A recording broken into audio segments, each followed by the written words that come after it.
Alors, chers auditeurs de Méridien Zéro, bonjour ou bonsoir, je ne sais pas. Pour l'instant, c'est bonjour. Il est, mon cher Igor, il est quelle heure? Il est 17h45. Nous sommes sur l'esplanade des Invalides. Il y a un type qui crie beaucoup plus fort que moi derrière, ça devient pénible. Je crois qu'il y en a un autre qui est arrivé en bateau vu le bruit qu'on entend derrière. Bref, reportage en direct de la Manif pour tous. Gérard Vaudan, Igor à la technique.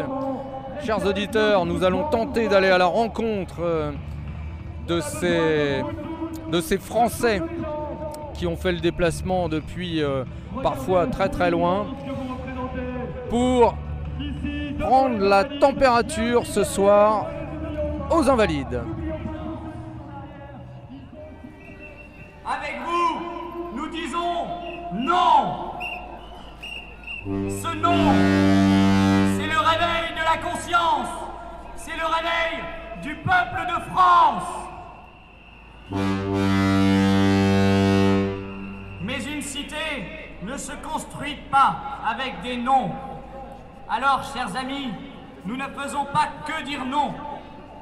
Nous semons notre espérance sur les pelouses de nos places publiques, sans autorisation, en y restant toujours le temps que nous avons fixé. Cette modeste transgression non violente entend éveiller les esprits, forger notre courage et notre détermination. Parce que construire demande du courage, construire demande aussi du cœur et de l'esprit. C'est pourquoi nous donnons du beau à voir et du beau à entendre. Oui, nous exaltons la culture, mais nous ne sommes pas le cercle des poètes disparus, nostalgiques d'un monde ancien. Nous exaltons la culture parce que c'est la nourriture de notre intelligence. Nous exaltons la culture parce que le combat politique aujourd'hui est fondamentalement culturel. Alors, chers auditeurs, après l'effort, le réconfort, donc je suis bien entendu au bistrot avec mon cher Igor, et là, qui croisons-nous? Monsieur K. Alors, Monsieur K, je ne poserai qu'une question. Vos impressions sur cette superbe journée? Bah écoutez, je viens d'apprendre que les militants patriotes de diverses organisations étaient emballés par les forces de Manuel Gaz. Donc les identitaires auraient attaqué le siège du PS. Une soixantaine de militants, si j'ai bien compris. Une trentaine seraient partis en garde à vue après des affrontements, enfin plus exactement une répression extrêmement brutale, extrêmement violente. On attend des nouvelles. Les jeunes gens d'Action Française qui avaient prévu, je crois, de faire un petit peu de cache-cache pour tous et des opérations éclairs, coup d'épingle un peu partout sur le territoire parisien, auraient été saisis dès ce matin au pied du lit, si je suis bien renseigné. Apparemment, les jeunes gens du Renouveau Français auraient été saisis à la sortie du bistrot qu'ils ont l'habitude de fréquenter en face de Saint-Nicolas-du-Chardonnay. On n'a pas de nouvelles de beaucoup de nos amis, donc voilà, la répression s'accélère. Alors, répression, moi j'ai plutôt envie de dire qu'on est plutôt en phase de démocratie avancée, là, si je ne m'abuse, là. Ouais, on peut dire ça. En revanche, bon, je constate quand même que la mobilisation ne désemplit pas. À peu près, j'aurais dit 700 à 800 000 participants qui n'ont pas pu tous se rejoindre, si là aussi mes infos sont exactes, puisqu'apparemment certains cortèges auraient été empêchés de rejoindre les pelouses des Invalides. Brigitte Bardot absente, je ne suis pas surpris.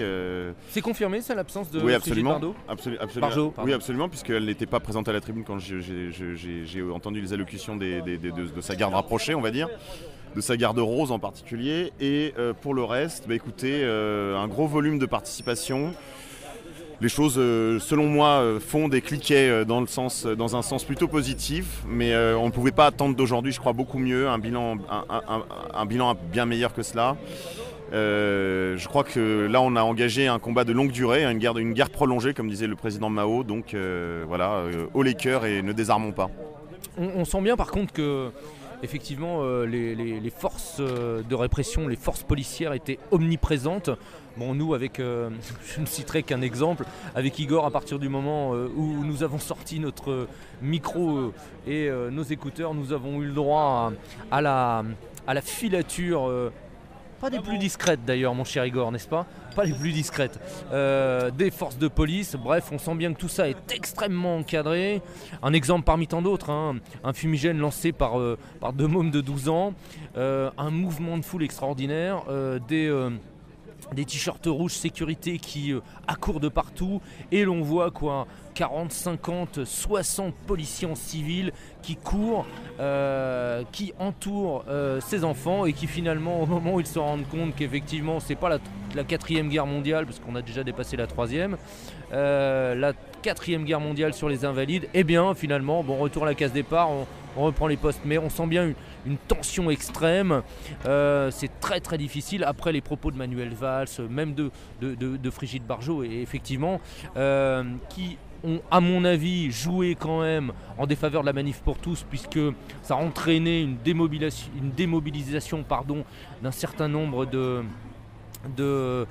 participants à cette manif. Cela étant, beaucoup de monde sur cette esplanade des Invalides, et puis à l'instant là, n'est-ce pas, sous nos yeux, encore et encore des cars de police. On a vu quelques paniers à salade passer à l'instant. On sent bien qu'il est quoi? Il est 20h30, chers amis, il est 20h30, une certaine ambiance règne ici. Une certaine fébrilité du gouvernement qui est à bout, on le sait par les policiers. Moi je parle jamais à la police, hein, c'est des infâmes, mais des amis qui eux n'ont pas ce genre de délicatesse se sont renseignés auprès des forces de l'ordre. Ils en ont marre. Ils sont d'ailleurs notre instrument pour renseigner Manuel Valls sur l'état de la mobilisation. Donc on sait que Manuel Valls surveille tout ça comme le lait sur le feu, et qu'ils sont à bout. Donc tout ça est très bon. Moi j'attends le tour social en 2013-2014. Peut-être même faudra-t-il attendre jusqu'à 2015, mais tout cela s'additionne. J'ai un de mes vieux camarades qui m'a dit, en politique rien ne se soustrait, tout s'additionne, et je crois que c'est à ça qu'on assistera dans les années à venir. Donc je répète, voilà, ne désarmons pas, ne démobilisons pas, parce que c'est pas aujourd'hui que ça va se régler. Mais en revanche, aujourd'hui, plus nous pèserons sur les forces de l'ordre, plus nous pèserons sur le gouvernement, plus nous pèserons sur la structure de l'État, et plus nous créons une situation favorable pour l'avenir. Très bien, et bien écoutez, chers auditeurs, je ne vous dirai qu'une chose, c'était Gérard Vaudan avec Monsieur K, Lord Igor à la technique, et puis nous allons déambuler vers cette esplanade des Invalides, enfin si on peut, oui effectivement. À tout à l'heure.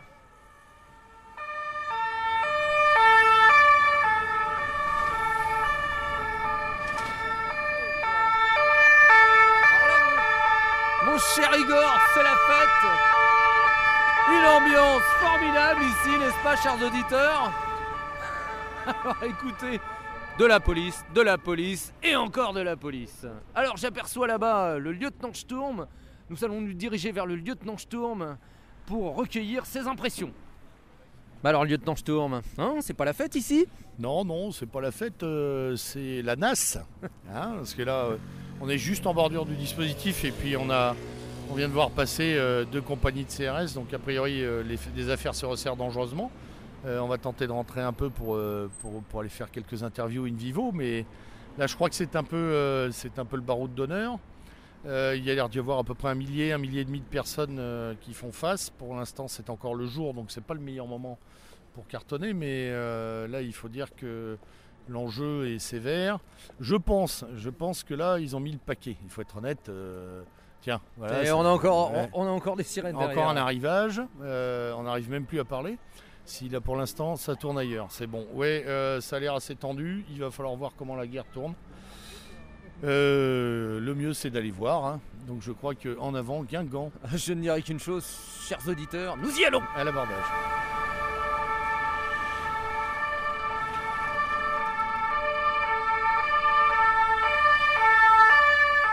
Alors chers auditeurs, après les pétards, les gaz lacrymogènes, un mur de CRS ou de gendarmes mobiles, je ne vois pas très bien. Devant nous, une ambiance particulière, un curé en soutane avec un suite de la manif pour tous qui vient de se faire gazer devant nous. Pas mal. Un certain nombre de jeunes gens qui pleurent comme moi en fait. N'est-ce pas, jeune fille? Vous aussi vous pleurez? Bah écoutez, on tentait le reportage en direct. Ça pique. Vous voulez que je vous aide? Ah, aidez-nous bien sûr. Alors, vous êtes encore là pourquoi, vous, hein? Je suis là pour montrer ma présence, tout simplement. Pour montrer qu'on est nombreux. Bah, effectivement, on est nombreux ici. Je crois qu'ils sont nombreux aussi, les Playmobil en face, hein? Oui. Oui, ils sont aussi nombreux. Vous avez les Et on est quand même énormément nombreux. Et déterminés. Et déterminés. Ah ouais, alors là, même si on a les mal aux yeux, il n'y a pas de problème. On est là. Et alors, parce que vous avez manifesté, vous avez défilé, vous arrivez ici, c'est la dispersion et vous restez encore.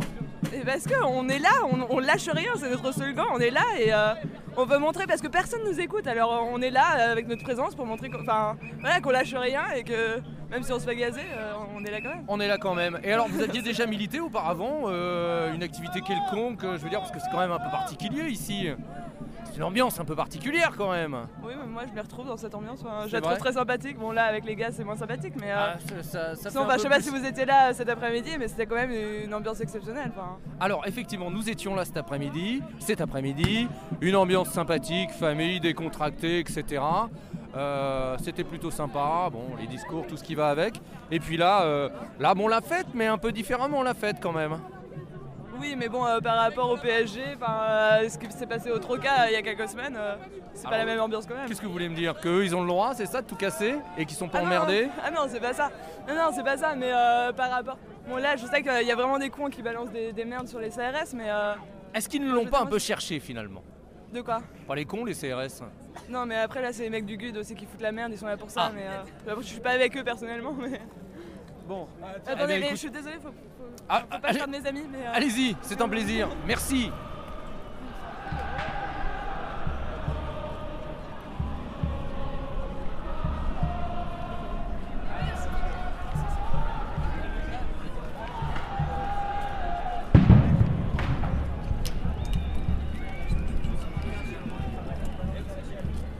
Alors, chers auditeurs, pardon, je vous disais que je venais de croiser un abbé en soutane avec un superbe sweatshirt de la Manif pour tous. Nous voilà avec lui.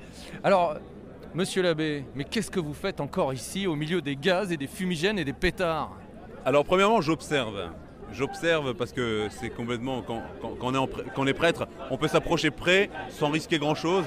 Et on voit que la police est là vraiment pour faire du mal, pour taper. J'ai vu des policiers en civil qui attaquent par derrière, qui tapent sur n'importe qui avec une violence incroyable.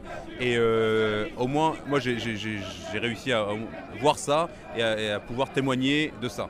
Voilà. Deuxièmement, je suis évidemment là pour soutenir tous ces jeunes qui veulent s'opposer à cette dictature, à cette violence qui leur est faite, parce que cette loi, c'est une violence, et s'ils répondent avec un peu de violence, finalement, ce n'est que la réponse à une violence qui leur est faite. Alors, vous êtes toujours là après la dispersion, monsieur l'abbé.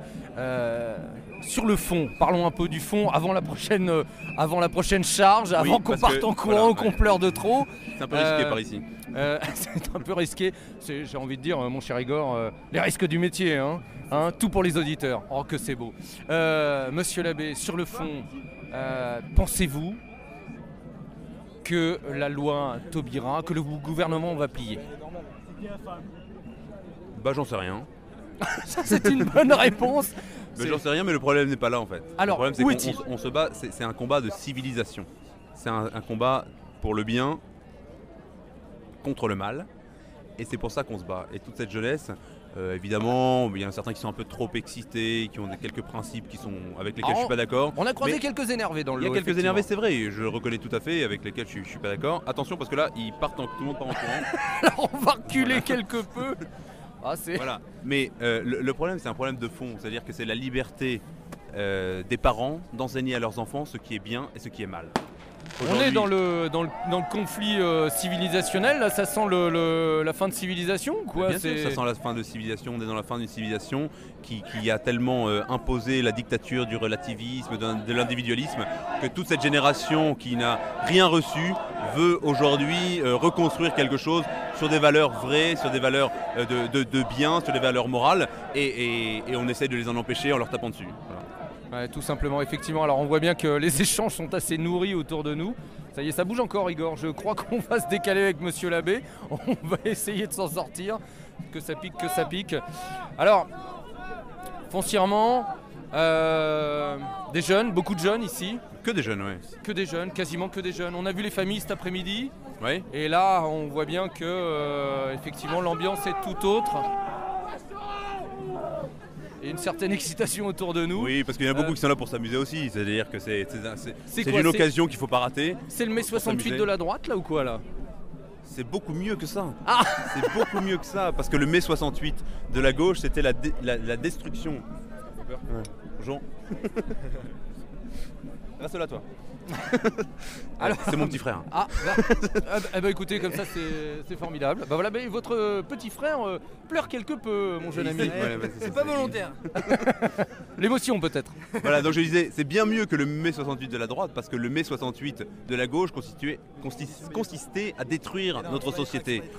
Ce à quoi on assiste aujourd'hui, c'est la reconstruction d'une nouvelle société. Tout du moins une volonté en tous les cas. Une volonté de reconstruire. On sent bien qu'effectivement, on est plutôt dans le positif. Enfin, on est dans le positif. En tous les cas, on s'oppose à quelque chose qu'on juge négatif et on souhaite. J'entendais des journalistes de gauche qui disaient c'est incroyable. Ces gens-là. Journalistes de gauche, attendez. C'est la même chose. Ah, pardon. Ces gens-là, ils étaient très impressionnés parce qu'ils disaient pourquoi est-ce que ces gens manifestent? Ils ne revendiquent rien pour eux. Et ça, c'est quelque chose qu'ils n'arrivaient pas à comprendre. Oui. Et justement, cette jeunesse, elle n'est pas là pour revendiquer quelque chose pour elle. Elle est là pour. C'est un geste altruiste? C'est un geste civilisationnel. On veut construire la France de demain. D'accord, on veut construire la France de demain. Alors effectivement, avec d'autres valeurs, peut-être que celles qu'on tente de nous imposer avec ce gouvernement inique et ces méthodes policières antidémocratiques, parce que finalement elles le sont. Oui, excusez-moi, je suis un peu distrait par ce qui se passe autour de nous. Bien sûr, ce gouvernement, par ses méthodes, par la façon, ce à quoi on assiste ce soir et depuis des mois, eh bien, prouve qu'on n'est pas du tout dans une démocratie, que la démocratie c'est une utopie, c'est une supercherie par laquelle on impose une idéologie qui vise à détruire notre société. Donc le mot de la fin, un papa, une maman, pas de mieux pour la famille? Ça vaut pas la peine comme mot de la fin, c'est évident, tout le monde y croit, tout le monde le sait. Le mot de la fin, ce sera on lâche rien jusqu'au bout et il faut que chacun soit fier demain de pouvoir dire j'ai résisté à cette destruction, j'ai fait ce que j'ai pu pour résister à cette espèce de vague injuste, cette vague violente qui essaye de détruire notre société. Eh bien écoutez, je ne dirais qu'une chose, chers auditeurs, on ne lâche rien, nous non plus, pas le micro, on continue et merci monsieur l'abbé. Je vous en prie, bonne soirée, bon courage. Merci beaucoup, c'était sympa.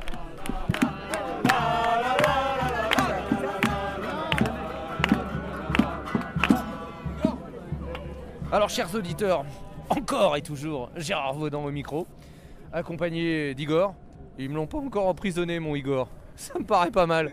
Bon, alors, chers auditeurs, nous continuons notre petite promenade sur l'esplanade des Invalides au milieu des fumigènes, des charges de CRS, des Je vous salue Marie, des Notre Père, des hooligans qui passent en hurlant.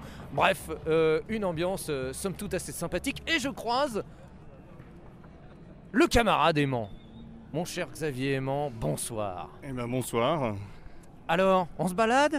Bah tout à fait, il serait dommage de ne pas profiter d'une des rares belles journées du mois, donc on se retrouve logiquement aux Invalides avec de nombreux camarades pour cette manifestation qui en effet profite d'une belle ambiance. Absolument, et puis je vois que c'est propre autour de nous, c'est vraiment très agréable, j'ai une vue sur un tas d'immondisme, là c'est vraiment sympa. Alors nous sommes à côté des veilleurs là, puisque là on va dire que la veillée a commencé.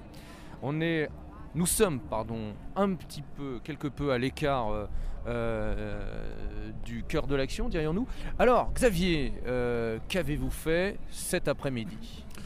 Moi j'ai simplement manifesté, comme tout citoyen a le droit de le faire, et je me suis donc retrouvé ici entouré de gens qui sont en effet un peu énervés parce qu'ils ont l'impression qu'on les méprise et qu'on ne les entend pas, et qui se sont retrouvés face à des forces de l'ordre toujours extrêmement belliqueuses quand il s'agit de répression contre les patriotes, et beaucoup plus... Alors vous allez me faire le coup du PSG là, je le sens bien là. Non, c'est trop facile, je me suis arrêté avant. J'allais en effet peut-être évoquer ça, mais il y a quand même un petit peu de ça, un petit peu de lassitude de voir ces forces de l'ordre au service du pouvoir avoir la matraque lourde dès qu'il s'agit de forces, on va dire, nationales ou patriotes, et se montrer incapable d'assurer la sécurité. Là, par contre, on a un joli mouvement.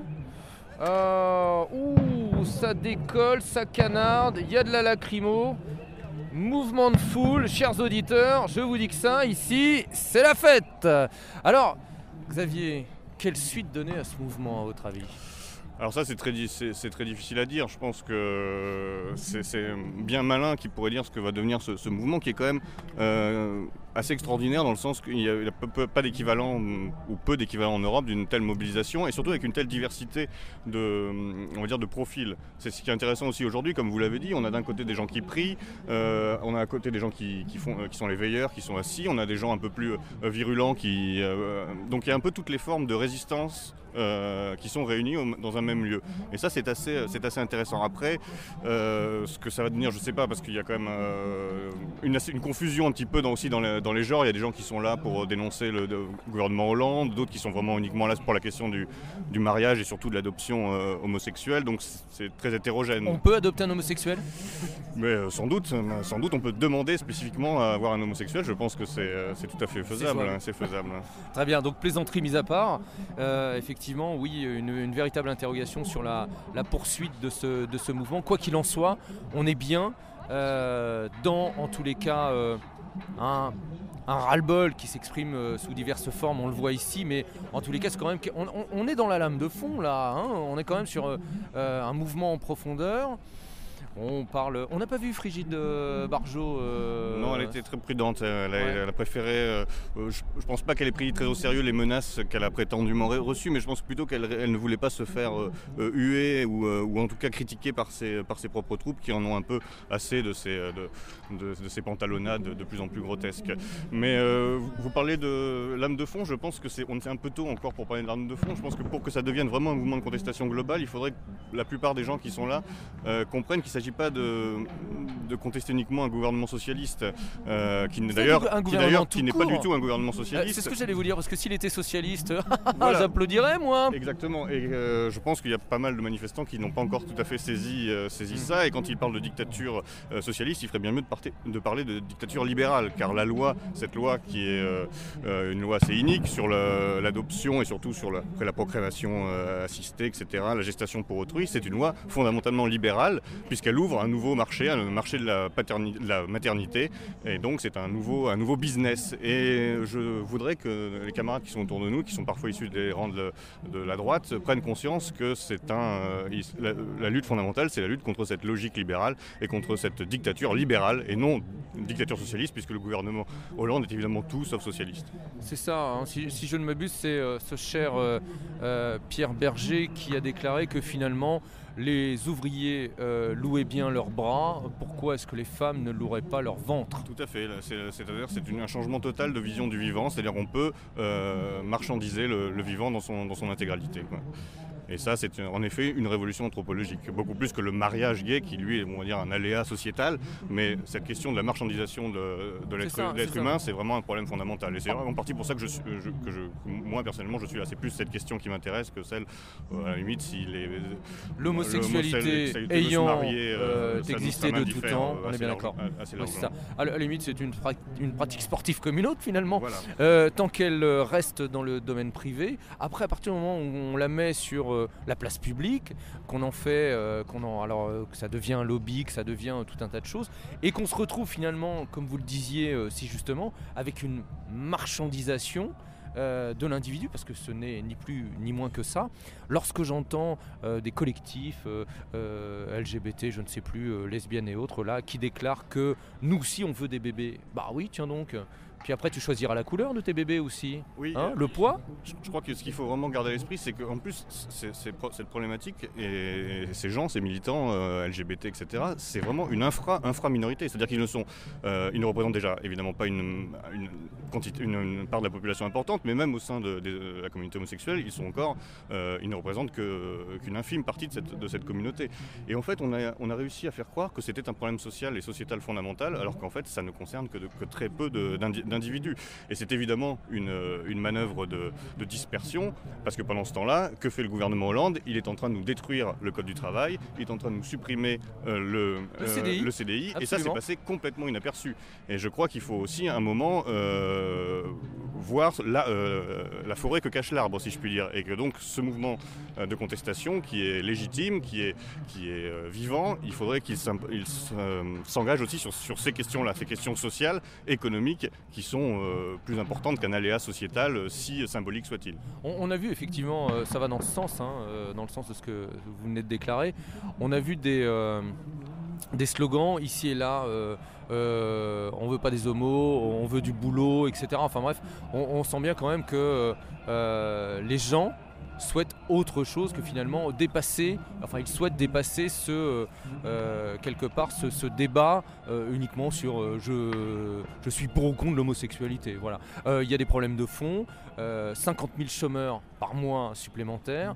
Aujourd'hui, le peuple français, il a la dalle, quoi. Il n'y a pas d'autre mot, quoi. Oui, tout à fait. Et vous avez raison de dire qu'il y a eu une inclinaison un peu sur une ouverture des thématiques plus larges que la simple question homosexuelle, mais il faut que cette tendance se renforce et que ce mouvement devienne un vrai mouvement de contestation de la société libérale capitaliste. Et je crois, en voyant certains manifestants, qu'on en est encore un peu loin, mais ça va sur la bonne voie. Je pense qu'en effet, certaines personnes sont en train de se rendre compte qu'on est en train d'assister à une liquidation totale des acquis sociaux et du système social français, ce qui est dramatique pour les générations à venir.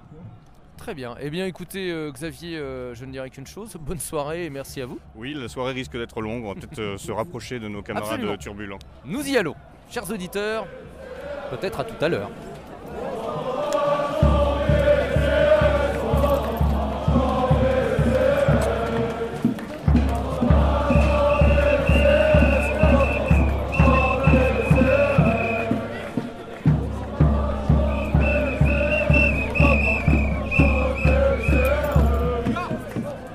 Alors là, chers auditeurs, les sommations viennent d'être données. Où ça charge très très fort. Ouh là là là là, ça rentre au contact. Oh que c'est terrible. Alors, nous avons jet de gaz lacrymogène très très fort, fumigène en face. La police charge à nouveau. Interpellation juste à côté de nous, chers auditeurs. Attention, ça devient de plus en plus tendu. Nous sommes au cœur de l'action. Je ne dirais que ce mot. Ça pique les yeux. Et voilà, les premières interpellations tombent, pleuvent.